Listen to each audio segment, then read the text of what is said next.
everybody, and a happy Wednesday to you all. I guess if you're checking this out on Thursday morning before lock, which is not a lot of time, I gotta be honest with you. I think the lock time tomorrow is pretty early there in Bermuda.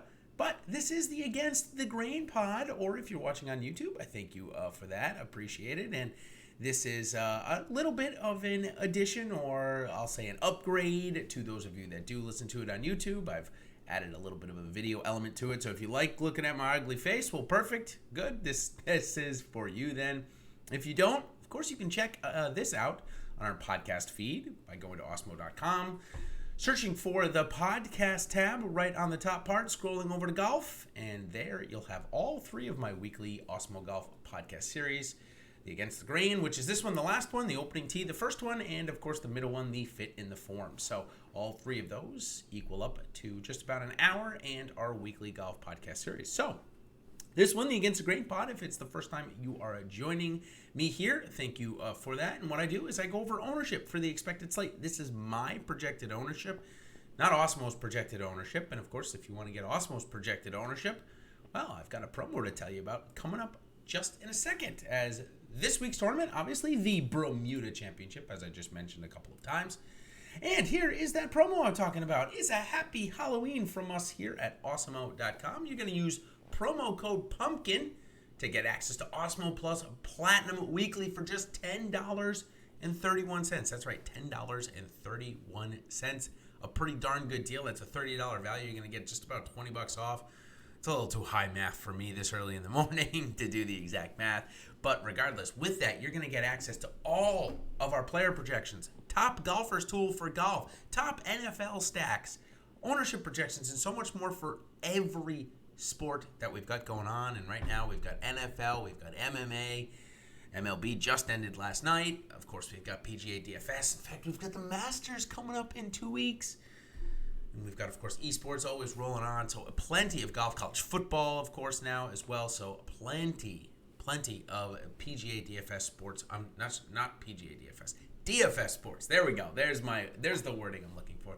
DFS sports to choose from. So join Awesemo Plus today. And one of the things that you'll get with this happy promotion, as you can see again on the screen here, is all of Awesemo's projected golfers this week. But here, what I'm going to do is I'm going to give you a free preview and give you the top 10, as Alex has Will Zalatoris coming in at 40% owned. That is the highest ownership we have seen in a very, very long time. Peter Malnati, who has rode a hot putter to some really good success, back-to-back top fives, he'll be about 25% owned. Stuart Sink coming in 21%. Adam hasn't missed a cut, hopefully doesn't shank it. Coming in at 20%, roughly exactly what he did at Corrales. Still hasn't missed a cut in 6 tries. Brendan Todd, defending champ, he'll get around 20%. Then a little bit of a drop-off. Harold Varner at 15, Denny McCarthy at 15, Justin Sue at 15, and Cameron Tringale also at 15%. Again, you want all of these, all of the projected ownership for this slate, check out this promo right here, promo code PUMPKIN, to get access to Awesemo Plus Weekly for just $10.31. Okay, now let's go into my ownership. This is what I project them out to be. As you can already see, Will Zalatoris, Brendan Todd, a little bit different. I do it a little different way, but of course that's to make a market in these days. And of course, Alex and I are chatting about this stuff each and every single week. So you'll see some crossover, but we don't have identical rulings every single time. So the name that I cut out here is Henrik Stenson. I just want to mention that he is going to be, crazy enough, he's going to be under 10% owned this week. Crazy enough. Charlie Hoffman, Doc Redman, and Christopher Ventura also going to get close. Ventura coming back up to that 9,000 range, which probably a little bit expensive for him, especially when you got guys above him like Cam Tringale, Emiliano Grillo, Peter Malnati, Denny McCarthy maybe playing a little bit better golf. So let's go back up to the top. We got Will Zalatoris coming in, my projection 30%, Brendan Todd 20%, Peter Malnati. I know Alex has him at 25% owned, but I just don't think most gamers are going to pay or want to pay $9,000 for Peter Malnati, especially given the fact that he did a lot of the damage with his putting. You know, we see Maverick McNeely have a similar finish, not as good, didn't come in second, but got it all done with his putting as well. And we've got Maverick McNeely much cheaper and about half the ownership. So If I want Peter Malnati shares, my opinion, of course, is going to be to go to Maverick McNeely. Denny McCarthy also kind of fits that boat of a hot putter, although his irons have looked better recently. He'll come in around 15%. Hal Varner, same thing. And Tringale and Grillo, who already mentioned, will come in certainly above Ventura. The name that sticks out to me the most here is Doc Redman at 11% owned. Granted, I think that Will Zalatoris has shown us that he has the capacity to be better than Doc Redman, but Doc Redman has been on the PGA Tour for a year, has found himself a nice little groove on it. I have them ranked 1-2 in the model, as you can see, and of course, check out my model breakdown as I go into a little bit more detail than I do here. So like I said, be sure to check that out, which will be coming out now, I would say, depending on when you listen to this. I'm doing this at 9:53. I'm guessing the model breakdown will be out somewhere around 11 o'clock today. Again, this is Wednesday I'm doing this, and if you're catching this later than 11 o'clock, you can go out and check my 3-ball video and my model breakdown right after this. So, okay, let's keep on marching down here. Let's go into our next one. But before we do, I want to remind everybody to smash that like button for us here. It certainly helps us keep the lights on, and also, and more importantly than keeping the lights on, makes us aware that you guys actually like the content. So be sure to like this video for me on your way out. All right, let's go to the middle tier now, as we've got Stuart Sink having a bit of a career resurgence here. He's going to be over 15%, maybe even close to 20% owned this week. Adam Schenk, who I mentioned at the top, he'll be about 20% owned. Much to my dismay, and as I wrote in my Against the Grain article, as I do, as you guys know, I do an article and a podcast for roughly each article. I combine the fit and the form. I combine 2 articles into that one. But as I mentioned in the Against the Grain article, much to my dismay, my new toy, in quotation marks that I'll call him, Justin Sue, a guy that I've certainly been playing before this good turn, and now certainly been playing each and every week that I can. Starting with the Corrales a couple weeks ago, played a lot at Shriners, and here he is, 8,700 in this field, 15% owned, 40-1 odds, so he's got one of the lowest odds to win in this price range, and he's playing great, and in fact, he came out at 50-1 and jumped all the way down to 38-1 on DraftKings. I have him at 40 in this one book. Just very interesting note here, he's coming in about 15% owned. Wes Bryant, who's had a nice little resurgence too since coming back from his injury. He was out for quite a while. He'll be about 15% owned, but has his highest price. He has been given below 7K each and every time he's come out, but not this week. He'll be 7,800. Seb Straka, he's been on a nice run. A little maybe topsy-turvy for him. 7,600. He'll come in at about 12%. Pat Perez, roughly around 11%. Scott Piercy and Aaron Wise, along with Russell Knox, Patrick Rogers, and Luke List. I suspect all of those guys to get around 10%. Maybe not over, but definitely around it. Henrik Norlander in that group as well. Scott Stallings and Maverick McNeely, along with Tom Lewis, Johnny Vegas, Rafa Cabrera-Bell, Brian Stewart, Rasmus Hogard, and Danny Willett are all also golfers that I expect to be able to get around 10% this week. Oops, sorry. I pulled my screen up there. Pull up my model, which, of course, is my model breakdown for you, which, as I just mentioned, you'll be able to see in just a little bit. I just wanted to make sure that I'm giving you all the right guys as my screenshot there, as you can see. Maybe got cut off a little bit. So I just want to make sure we talk about all of the golfers that I expect to be relatively highly owned. Okay, going on here. We've mentioned Henrik Norlander, Scott Stallings.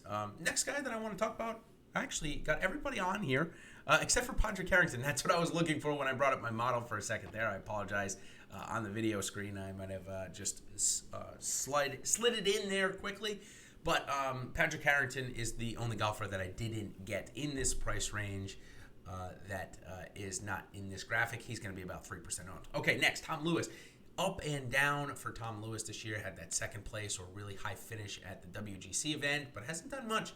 So he'll be a GPP target for me here this week. Another golfer that I expect to be pretty highly owned here this week. Actually, he's in the next price section. I'm sorry, that's why I don't see him here.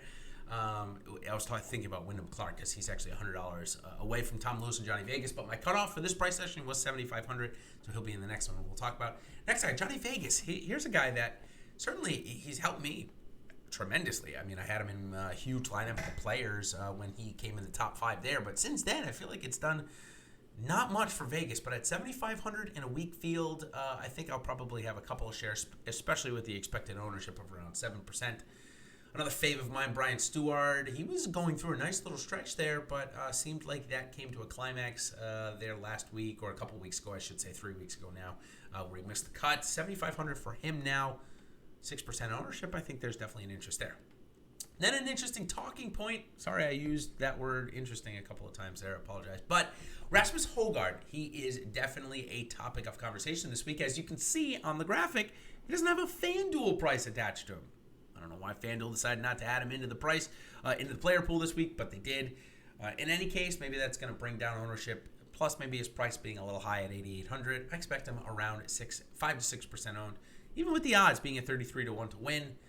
His form has come off a little bit. Obviously, when he came back from COVID, he was tearing up the European Tour, but a miscut at the U.S. Open and another miscut at the BMW Championship recently, I think that'll keep ownership way down. So he'll be a JPP target for me this week for sure, as we know the upside in him. But I don't think I can trust him given the recent form for any of my bigger dollar lineups this week. Certainly, Justin Sue hasn't missed a cut in quite a bit. I would rather go there than Højgaard for right now. That's for my big dollar lineups. Again, I think it's a decent pivot and GPPs. Okay, let's talk about the bottom tier, which we still have almost 100 golfers here to talk about. I'm certainly not going to talk about each and every single one of them. I'll talk about the golfers that you see on the screen, though. The projected highest owned in this price range is Beau Hossler. He's coming to Bermuda for the second year in a row. And last year, he could not find a fairway to save his life. He had under 40% fairways for the week. But since then, his off-the-tee game has improved significantly. He's also still one of the best putters in the game. So Beau Hossler, looks like I won't be the only one playing him this week. He'll come in at 12%. Tyler McCumber, who had two top fives already this season, he's in at 12%, but miscut last time out. Maybe the run of good golf is over for him for a little while. Cam Percy, he's been on a good run of golf. 10% owned on Ravon Lahiri, bouncing back, also 10% owned, as well as Doug Gim and the aforementioned Wyndham Clark. Both those golfers probably coming in around 10%. I'd be also surprised to see Max Homa not get about 10% owned this week, as he's a name that most people like, and plus 7,200 for him in a field like this. Yeah, I suspect some gamers to go there. I expect him to get 10%, as well as getting close with Troy Merritt and Kyle Stanley. Then I think we get a drop off to the next batch of golfers: Rob Oppenheim, Chase Seifert, Michael Glickich, Andrew Putnam, Hank Lebioda, Keith Mitchell, Bryce Garnett, Justin Hadley, and Joseph Bramlett. All of those guys I suspect to be between 4 and 5% owned, maybe a little bit higher for Troy Merritt and Kyle Stanley, along with Rob Oppenheim. In terms of my favorite plays here, certainly I maybe have a little taste of the chalk in my mouth, as Wyndham Clark is definitely a target of mine this week, as well as Beau Hossler, and maybe to a lesser extent, I like some guys like Andrew Putnam, Kevin Tway, and Camilo Villegas as lower owned in this price section. So that covers pretty much all of the higher owned golfers in this field. That should give you also plenty of lower owned golfers to try and pivot away from. And also, of course, a couple of mid targets, because we need to, of course, they're chalk for a reason. This is what I'm trying to say, as the words are a little difficult for me to try and get out this morning. But chalk is chalk for a reason. It means that they're expected to be some of the best plates on the slate. So with that being said, it's about pairing up the right chalk with the correct against the grain or pivots. And this week, certainly, we've got plenty of options, given the fact that Will Zalatoris could be as high as 40% owned.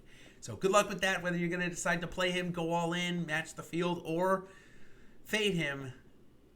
It should be a fun week, especially given the fact that he's going to be 40% owned. So with that being said, thank you so much, everybody, for joining my Against the Grain pod/video. Hopefully you enjoyed the video component to this and put a little bit of a face to the voice behind here. And of course, you want to chat with me a little bit more, find me tonight, Wednesday night, 8:30 p.m. Eastern Standard Time, live before lock with Ben Raz and I. I'm going to talk to Ben about his pursuit of the Fantasy World Golf Championship, and I might even have a little bit of intuition on who I suspect the big gamers, Empire Maker 2 and our own Awesemo DFS in their Thunderdome Challenge. I'm going to give you the breakdown of who I suspect they will put in their lineups here this week.